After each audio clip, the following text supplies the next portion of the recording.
পছন্দ হয়েছে? এটাকে জানি না তো, গুগল থেকে আমি ডাউনলোড করেছি। তোর যদি পছন্দ হয় তাহলে বল, আমি এইরকম একটা মেয়ে খুঁজে বের করবো। এই না প্লিজ দেখ না, পছন্দ হয়েছে? হয়েছে দেখো। যদি পছন্দ হয়ে থাকে তাহলে আমি অবশ্যই জামালের সাথে কথা বলবো। সামান্য খেলে হ্যাঁ, জামালের মেয়ে, আমার বন্ধু জামাল। কি সুন্দর চোখ। হ্যাঁ, আমি কি বলছি পছন্দ হয়েছে মা? তুই না এইমাত্র বলি পছন্দ হয়েছে। ও বাবা আমি টায়ার্ড, প্লিজ বাদ দাও না, যেটা ভালো মনে হয় করো। বলেছিলাম না, আমার ছেলে তো টোপটা ঠিকই গিলে ফেলেছে। ও আচ্ছা আপা, মেয়েকে দেখবে না, আরে তুমি কি একটু ডাকে? আসসালামু আলাইকুম। ওয়ালাইকুম আসসালাম। এই যে ছবিটা পাঠিয়েছিল তার থেকেও বেশি সুন্দর, তাই না? মাশাআল্লাহ মাশাআল্লাহ, আমার তো খুব পছন্দ হয়েছে। আর দেখ, ইয়ে মা, তোমার কি আমার এই গাধাটাকে পছন্দ হয়েছে? আলহামদুলিল্লাহ। আচ্ছা এখন ইয়ে বলো না, বিয়ের ডেটটা করে ফেলি আমরা। অবশ্যই, তোমরা দুজনে মিলে ডেট ফিক্স করো। বন্ধু, হ্যাঁ তোর কাছে আমার একটা ছোট্ট আবদার আছে। অনেক বড় আবদার, বল। আমার আবদারটা, আমি আমার মেয়েকে খুব দ্রুত বিয়ে দিতে চাই। বিআই তুমি যত দ্রুত পারো ডেটটা করে ফেলো। হ্যাঁ বিআই।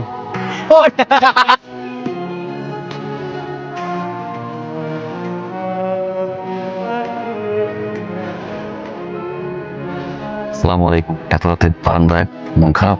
আমি জানি আসলে কথা বলতে হয়তো লজ্জা পাচ্ছ, খুবই স্বাভাবিক, আমিও একটু লজ্জা পাচ্ছি। এই এক মিনিট, পাশাপাশি আন্টি আসছিল, ভাবি সালাম করতে গিয়েছিল, আপনি দরজা লাগিয়ে দিয়েছেন মাঝখানে। তুই আবার অফিসে কাজ করছিলি না? বেচারি এতক্ষণ ধরে বাইরে দাঁড়িয়ে। আসলে দেখছিলাম রুমে কোনো মশা আছে কিনা। আপনি কথা এই জন্য তোর কপালে বউ জুটে। ভাবি ভিতরে এসো। আচ্ছা বল। তুমি কাঁদছো কেন? মন খারাপ? কিন্তু আমার কাছে কি মনে হয় জানো, এই দিনে মানে পাঁচশো রাতে নিজে অনেক হ্যাপি থাকা উচিত, কারণ আরো একটা পরিবার পেলো। আমার তেমন কোনো চাওয়া নেই, একটু সুন্দরভাবে কথা বললে আমাকে দিয়ে সবকিছু করানো সম্ভব। বাসর ঘরে অবশ্য মেয়েরা এমন ভাবে থাকে মনে হয় ভাজা মাছ উল্টে খেতে পারে না।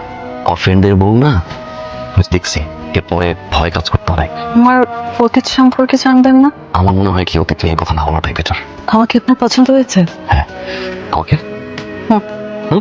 আমার মনে হয় আপনি ভীষণ সহজ সরল ভালো মানুষ। এত কিছুর পরেও নিজেকে সুখী মনে হচ্ছে।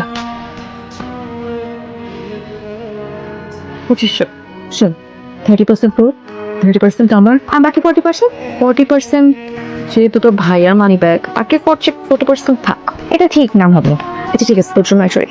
আচ্ছা 50 তোমার 50 বল।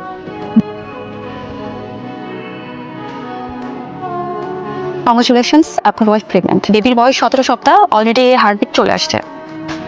আপনি একটা অ্যালামিলি টেস্ট করে নেবেন। প্রথমবার বাবা হওয়ার ব্যবস্থা আমার আসলে অনেক অদ্ভুত। নাফিস, বলো না। তোমার সবাই এত ভালো কেন? আমাকে এত যত্ন করো তোমরা সবাই। চোদ্দ সপ্তাহ 4 দিন। বাবা, তোমার মেয়ে এত ভালো, তুমি তো অনেক ট্যালেন্টেড। বেবির বয়স তো এখন 17 সপ্তাহ, 20 সপ্তাহ গেলে করে দেবেন টেস্টটা। একবার বলি দেখো ঠিক আছে কিনা। বলো।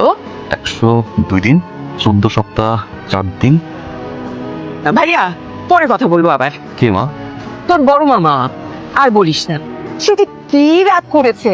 তোর বড় চাচা, মেজো চাচা, ফুপু সবাই একই কথা বলছে যে তোর বিয়েতে আমরা কেন তাদেরকে 2-4 মাস আগে জানাইনি ডেটটা। কত তাড়াহুড়া করে তোর বিয়েটা দিতে হলো। আমার বিয়েটা তো তাড়াহুড়ো করে কেন হলো? ও মা, তুই না ওইখানে ছিলি কে? আরে বাচ্চার বয়স তো 17 সপ্তাহ, রিপোর্ট তো ঠিকই আছে। 26 জুলাই বিয়ে হলো, 23 জুলাই ফেসবুক আইডি ওপেন।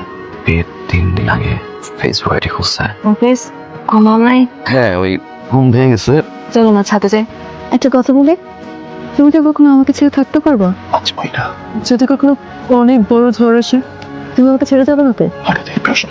চাঁদটা সুন্দর না? শুভ আমাকে নিয়ে যাবো? কোথায়? এটা চাঁদা, চাঁদটা এনে আমার কপালে পরে দেবো। তোমার আগের ফেসবুক আইডি কোথায়? মানে তোমার এখন যে আইডি সেটা তো বিয়ের 4 দিন আগে খোলা, এর আগেরটা। ফেসবুক আইডি কোথায় মানে?